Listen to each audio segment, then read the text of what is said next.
Wake up, everyone! It's time for the Kids Corner. And I have a feeling that Mr. Jacobs' radio is going to be switched on. And we'll all get to join our friends on the Kids Corner. There's sure to be programs, songs, and tons of fun. So get ready! There's no telling what kinds of adventure and lessons are in store on this week's Kids Corner. Well, here we go! I'm not reading any life signs. Air's breathable, though. Confirmed. Away team to Mothership. We have made landfall. No hostiles detected. Beginning our sweep. That's a solid copy, away team. Let us know if you need any help. Jacob's out. Copy. Have you seen anything like this, Rachel? Only in the holotapes. What do you think it is? A ring of pillars surrounding an open circle of stone.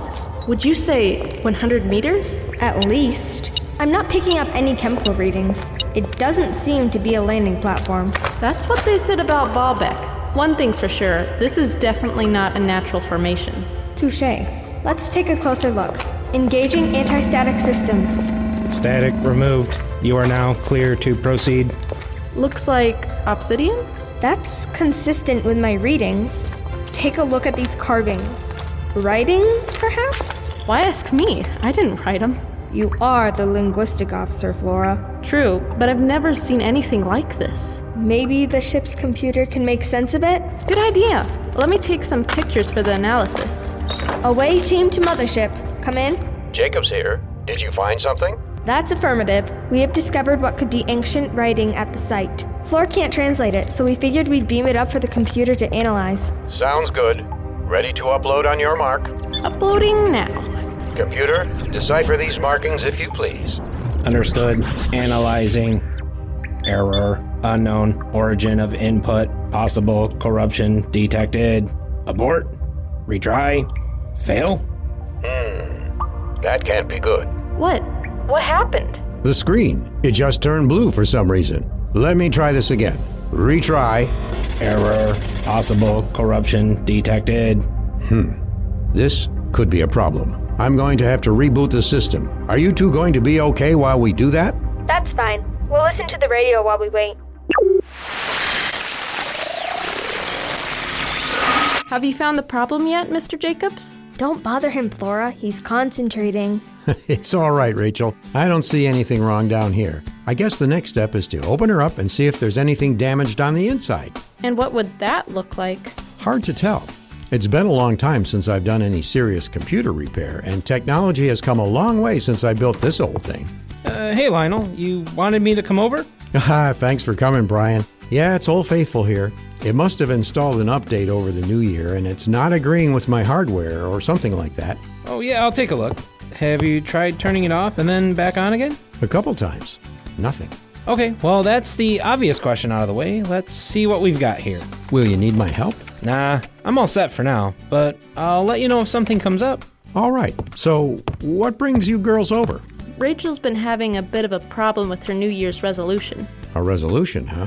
Yeah, you know, when people make changes because it's a new year. I see. And what was your resolution this year? I wanted to read the whole Bible. Oh, that's a big one. But that's not all. She wants to read it all in 1 year. Is that even possible? I think so. My pastor was talking about people who have done it before. Yeah, but those are grown-ups. Of course they can do it. I wouldn't say that it's only possible for grown-ups, Flora. Lots of kids have read the Bible through in a year. That's what I thought too. But after a whole week, I'm running into some problems.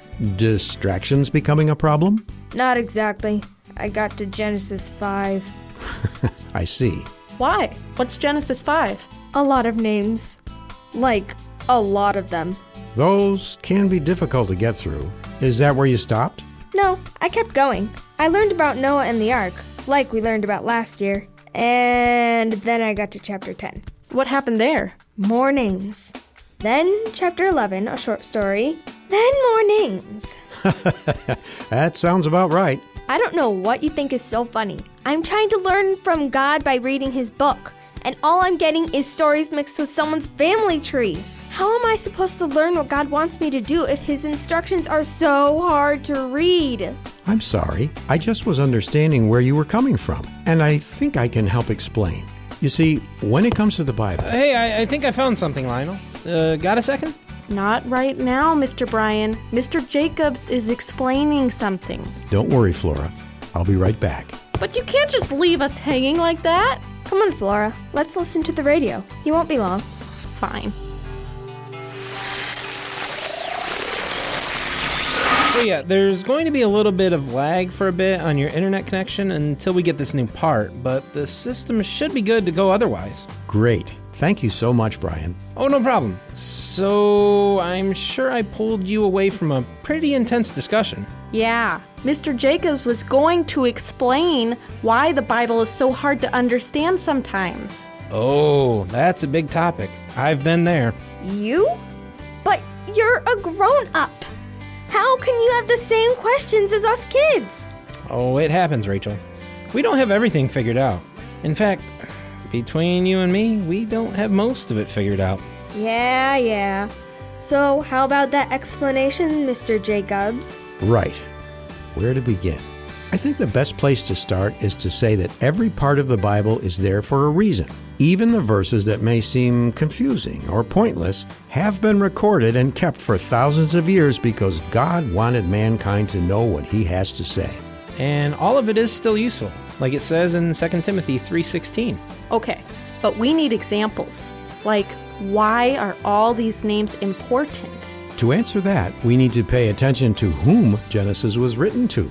Us? Now it is, but before God used it to talk to us, he used it to talk to his people, the Hebrews. The book gives his people a look at where they came from in history, tracing all the way back, generations after generations. To every Hebrew person, these records made it clear that they were part of God's plan and that they belonged. Okay, but why is that important for us today? Yeah, how is this still useful like Mr. Brian was talking about? Because these lists of names don't just stop in Genesis. They can be found all through the Bible, and one list in Matthew 1 leads up to one very important person. Wait, I know this. The beginning of Matthew talks about Christmas. Jesus? Very good, Flora. Yes! This list proves that Jesus was a real person with a real family, and when we believe in him, we become part of that list with him, like it says in Romans 8:29 and Hebrews 2:11. That's really kinda cool. Yeah, it is. There are other parts of the Bible that are confusing that I'm sure that we will talk about someday. But the main thing to remember is everything God says in his word is true. He didn't change anything to make people look better than they really were. The Bible tells it like it was and like it is. Sure, but it's still hard for us kids to understand. Is there any way to making it any easier? There is. And I might have a script about it. I'll be right back.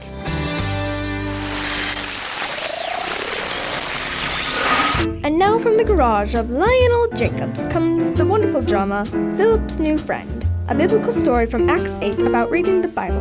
Back in Bible times, after Jesus had gone back to heaven, there was a man named Philip. Hello there. I'm one of the 11 disciples. Before Jesus left, he told us that we needed to go throughout the world teaching everyone about him. One day, an angel came with a message from God. Greetings, Philip. Oh, hey, how's it going? Not too bad. God's doing some crazy stuff here on Earth. Yeah, did you have a message for me? Oh, right. Go south from here to the road. Road? Well, there's lots of those. Can you be a little... The one that goes from Jerusalem to Gaza. Oh, that one. What do you need me to do there? Hello? And so Philip headed out. As he walked, a chariot rolled by. In it, he saw a man reading a scroll and looking really confused. He grew up before him like a tender shoot, like a root out of dry ground. What? Follow that chariot and don't let it get away. But... okay. Like a lamb, he was led to the slaughter, and as a lamb before its shearer is silent. Hey, good morning. I couldn't help hearing you reading the Bible and noticing that you look confused. Do you understand what you're reading? How can I understand if I don't have anyone to explain it to me? Well, I can teach you if you want. Sure, that would be great. Could you, Oh, right. Whoa there. Climb on up and ride with me. Oh, thanks. So you're looking at Isaiah 53, right? Yeah, I don't get what this prophet is talking about. Is it him? Is it someone else? Oh, it's someone else. Someone more powerful than any prophet. I know him personally. Really? Well, tell me all about him. And so, Philip told this man all about Jesus, how he came to earth, taught us how to live, died, and rose again. That's amazing. I want to follow Jesus too. There's water over there. Why don't I get baptized? Sure, let's do it. The lesson is that the Bible isn't always easy for people to understand, and that's why God sends us teachers who can help us out. Pastors, parents, and even friends can help show what God is teaching us. So when you don't know what it all means, take time to ask. That way, when someone else asks you to explain what the Bible means, you can help them too.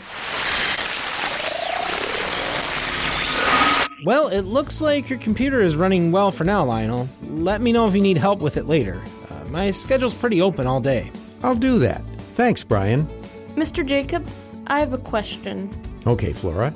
Does it have something to do with understanding the Bible? Yeah, the end of the drama script about Philip said that the way God helps us understand the Bible is other people teaching us. But what about people who don't have those other people? How do they learn? Oh, come on. Everybody can have somebody to teach them. Look at the story. God sent Philip to meet that guy in the chariot. Case closed. As nice as that would be, Rachel, Philip's story was an example for us to go teach others. Not necessarily a guarantee that everyone will be sent their own personal missionary. Oh, Brian's right. So to answer your question, Flora, there are a few ways that people can learn what the Bible means when there is no one there to teach them. like what? Well, for starters, there are study Bibles. These Bibles have notes that Bible experts and pastors have written to help explain each passage in detail.